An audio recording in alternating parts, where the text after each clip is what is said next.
Welcome to the Social Media Church podcast. I'm Nils Smith, and I'm here with Jay Cranda. Jay, welcome to the podcast. Thank you. I'm excited to talk about mobile because I know that's like such a buzzword. You know, if you're getting paid to consult, to do marketing anyway, you got to use the word mobile, right? Yeah, mobile. Mobile is the word. I remember, our mutual friend, Alan George, 3 years ago when I think it was about the time he and I first met. And I'm like, Alan, what are you dreaming about? What are you thinking about? And he said mobile, and more mobile. And at the time, I was focused on social. Now, I think those two words almost go hand in hand. Yeah. And social has been dramatically transformed by mobile, as well as just about every industry out there. So you've got to be talking social and mobile. How do the two work together? When it comes to the church, I'll tell you what I've seen is the church has embraced social media. So I wrote my book now. It's almost been 3 years.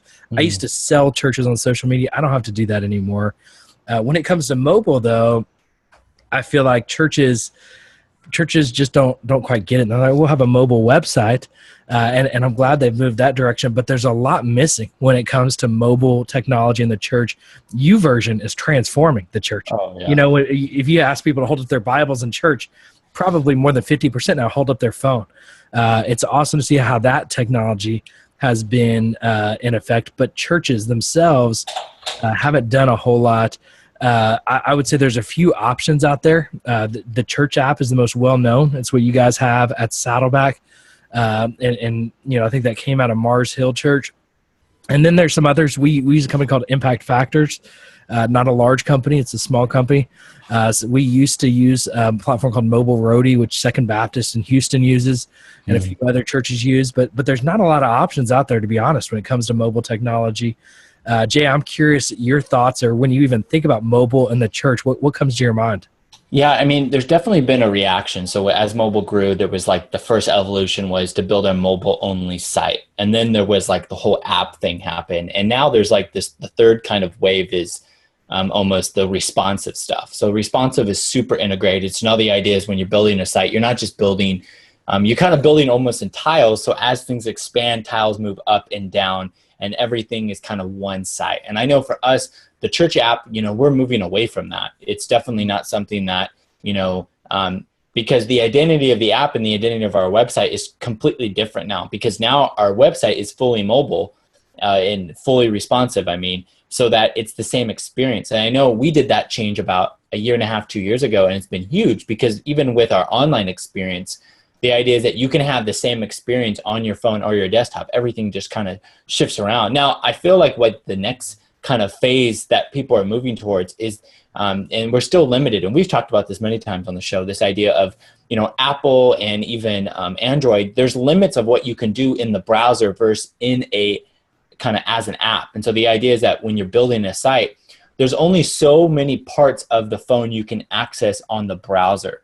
And when you build an app, there's more they give you. And the reason why, because on Android and on Apple, is that they want you to have an app in their store. So they say that, hypothetically, it's like if you build something for a website, you can access, 50% of the potential of the phone. But if you build something on an app store, you can get 100%. And so they really make it an incentive to get the app. Now, the problem is now we have a fragmented experience. You have a website and you have an app, and it gets real confusing. As an online campus, we might have, you can experience us on a website, you can experience us on the Android, on, the App Store, you can experience us on the Roku, the idea is now there's so many experiences. I think there definitely needs to be more power given to the mobile experience, because I think that would overall be a more centralized kind of easy way. Now, make it so in the app you can do more. I think about YouTube, the idea on YouTube on an iPhone. The problem is if you want to watch a YouTube video on your phone, on an iPhone, it goes into full screen mode.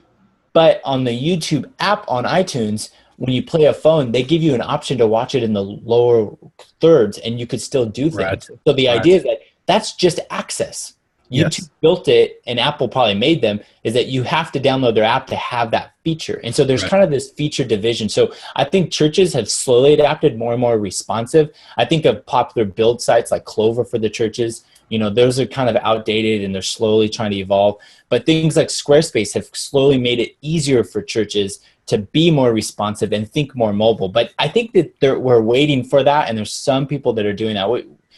Yeah. What would you add to that? Well, and I'll tell you, so we use a company called Impact Factors. One of the keys that we really liked with it is the native functionality when it comes to several of the functions within it. So there's a prayer wall where you log in, it connects with Fellowship One, so our database.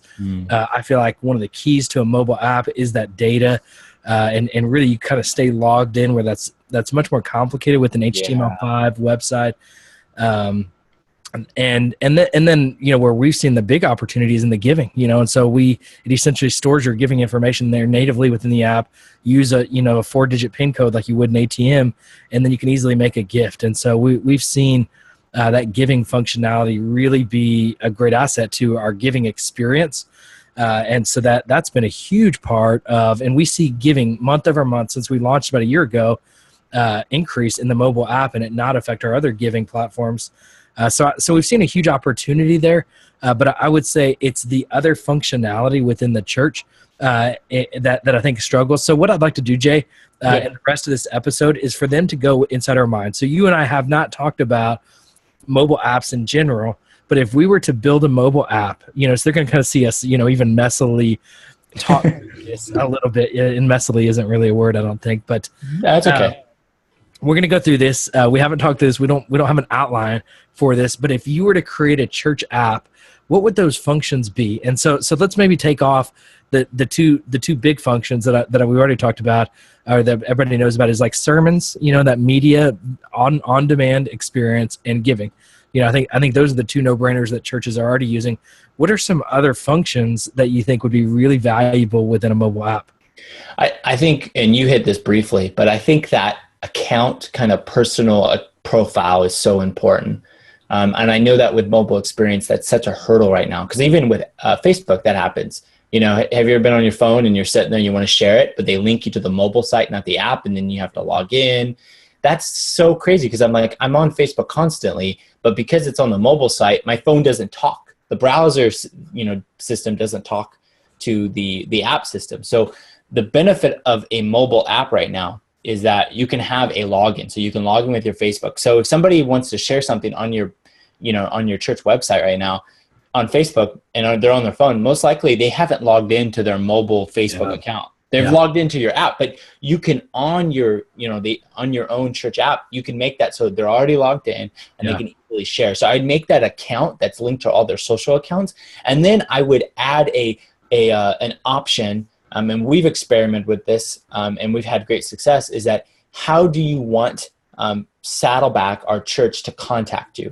Mm-hmm. And so we give them an option to always keep their information updated, their cell, their name, their address, their all that stuff. And then they have an option, preferences on contact. And the idea is that they can select email, text, whatever, and then have that app sync to your database. So the idea is that you can give them an incentive to constantly keep their info updated. And if you have that built into the user account on the app, on your church app, I would say that data is king on this. Yes.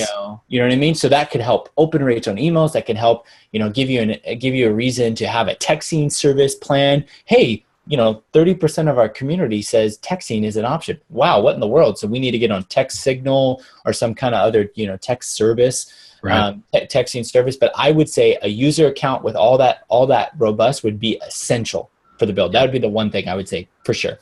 Yeah, one of the things that's interesting with Periscope right now is their use of push messages. People always said you don't want to over push message.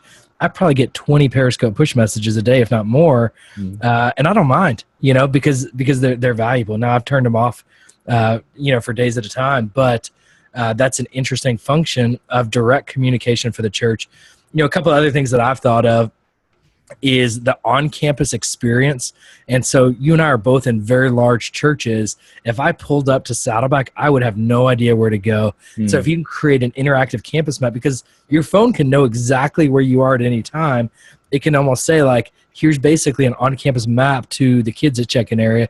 Here's an on-campus map to where, the worship experience is. So you can have that interactive map there in your phone.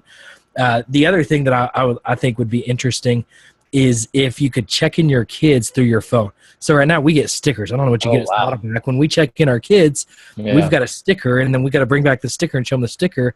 And I think, well, if when I fly Southwest Airlines, my boarding pass is now on my phone. And I show that to security, and I show that when I check in. Why can I not have my check-in for my kids right there on my phone, which at the end of the day is more secure than a sticker that somebody else could just rip off of me? So I think there's some actual on-campus experiences, and then the other side that I think is really interesting and untapped is the engagement opportunities. So I think there could essentially, just like with online church, the live wall that we use, if we could have that live chat within the mobile app where you could watch the video and have chat simultaneously. You can't do that in mobile right now. In a web browser. I wonder about things like a small group finder, that connects people in community right there, knowing where you are geographically and making that connection relationally. I wonder about, right now we have a prayer wall, but it's not real interactive. You can, it's missing some connection. So I would say more social. And then there's some sharing functionality. So I've been working with an app called Faith Social, where basically you can share content with your church members that they through a push message, and then they can share that content out. I believe that's a great opportunity for churches. But right now it's two separate apps. So if you could have that within your one church app there, I think it's really unlimited, the possibilities when you get into mobile. And I think mobile is going to be that thing. And obviously Life Church got in early. And they don't have a mobile app, which is interesting. But Which they are releasing one here in the next couple of weeks. Are they really? Yeah. I just saw. If not, it hasn't already released it. So I just saw that they were posting that. So interesting. I would add to kind of the on-campus experience. And I was just reading a book, Data Collism: What Stays in Vegas Doesn't Stay in Vegas. It was recommended on a Harvard Business Review deal. It's but it's pretty much big data on what people are tracking, what they know about you. And most likely they know too much about you and you don't realize it. Absolutely. And how that impacts markets. But I think, I was talking to a friend, and we were talking about this idea how he had this big data company kind of service. And what he had done is, he had gone into a store, and they had put in sensor cameras everywhere and into this Hallmark kind of store. And what they had done was they had kind of done foot traffic of everywhere where everybody had gone. And they had drawn conclusions from that data. So one thing was, based off the data, they had realized that, when people are looking for a card, they look where eye level, and they're looking at kind of cheaper cards. And so one of the things that they had deduct from the data was something around like, you should put your more expensive cards at eye level and your cheaper cards down below.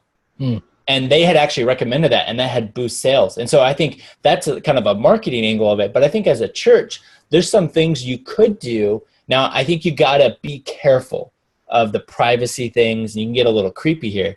But I think there's some things that big data can help you on foot traffic to help you as a church, both on what are some commonly traveled paths at your church, where are people going? Because even with sensors in the iPhone, certain things, you can even see where people bend and stand up, and you can see eye levels. There's a lot of stuff you can do. So I think there's some traffic stuff that can help with traffic flow on your campus. And then even go next level, what if you gave people the option to opt in to track their weekly attendance? And so, because I think this is something we've talked about with Church Online, is that, like, there's so much data that we get that we don't get at a local campus. Like, we don't know the return visitor kind of ratio at a local campus. We just track numbers. Saddleback literally goes 30 minutes in the service and has a clicker, 111. You know what I mean? Like, like whatever it is, or maybe they count empty seats. I forget what it is. I don't know what our ushers do, but it's like this very rigid system. And so online, we know way more. But what if you could track, and we can somehow put that into the weekly? So, or it's tied into a check-in. And so the idea is like, hey, you checked in at Saddleback, only 46 times this year. You missed this many weekends. There could be some fun stuff you could do that, anyways, there's stuff that in the app that you could do. You got to be careful of data. But there's a lot of sweet stuff that I would kind of think about and dream about if I had unlimited resources. Well, and that's why I think churches, there's still churches that aren't putting open Wi-Fi in their campuses. They said, well, we're not a Starbucks and we're not these things, but some people don't want to use their data if they're not connected to Wi-Fi. By putting Wi-Fi out there and having a mobile app for them to be connected with, I think gives them a great opportunity, and you a great opportunity to connect them. The last thought that I've had that I don't know how exactly I would use it, but you think about every church, I say every church, most churches now have screens in the front that you look at and you see the words on. But the reality is every member has a screen in their pocket.